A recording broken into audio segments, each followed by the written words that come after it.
Здравейте, дами и господа. Матчът сега, първият матч ще играе Алберто Дел Рио, както виждате. Това ще е интересно. Алберто ще играе срещу интерконтиненталния световен шампион Долф Зиглар. Няма търпение. Матчът започва. Зиглар атакува сега Алберто. На Долф му върви откакто на турнира победи Мис. Доста спорен матч беше. Но Мис бързо да иска реванш. По-скоро май го иска на турнира, не знам.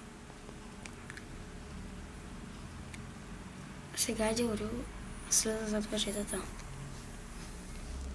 Сега какво може да стане, ако остане още на ринга? Алберто може и такива неща, освен ръкотушача. Мисля, че ръкотушача може да накара Долф да се предаде. Опит за падаш лист от Зиглар. Дел Рио отново ще да слезе, но този път слезания няма.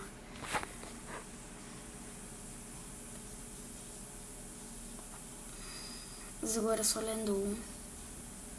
Сега отново Алберто прави поварянето.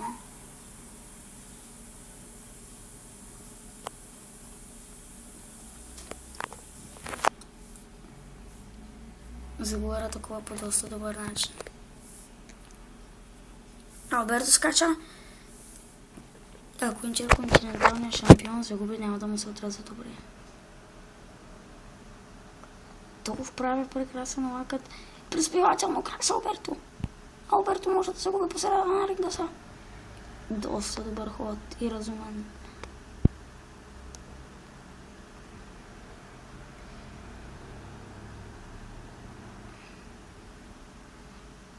Отдавна е нямало епизод на Кетчъп и Зиглар. По-скоро Алберто.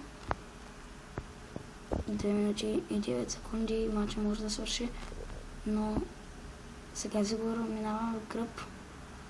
Мощно дете. Може да игра? Не. Босънски захват край с Алберто. Малко му остава да въжи и той реши да се измъкне. Добре. Отново, Долф може да получи сътресение. Долф беда. Долф е в беда. Аз съм за Долф Зиглар, но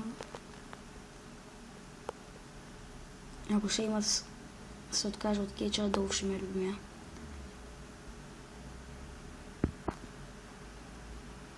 Кетчъс.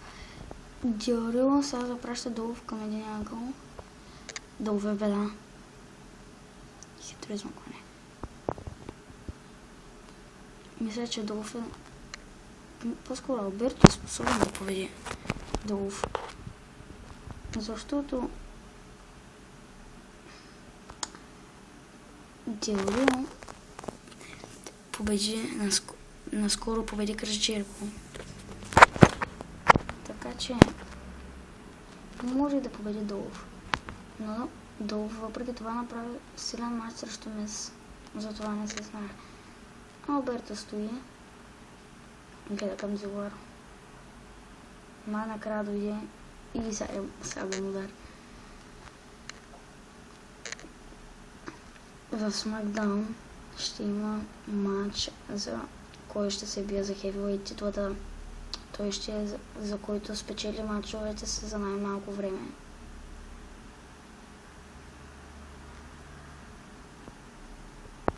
Сега Алберто гледа да налага Долф.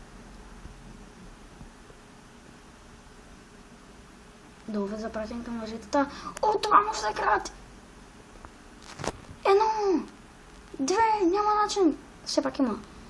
И Дел Рио печели. Дел Рио разби интерконтиненталния шампион. Браво на Алберто. Силен матч.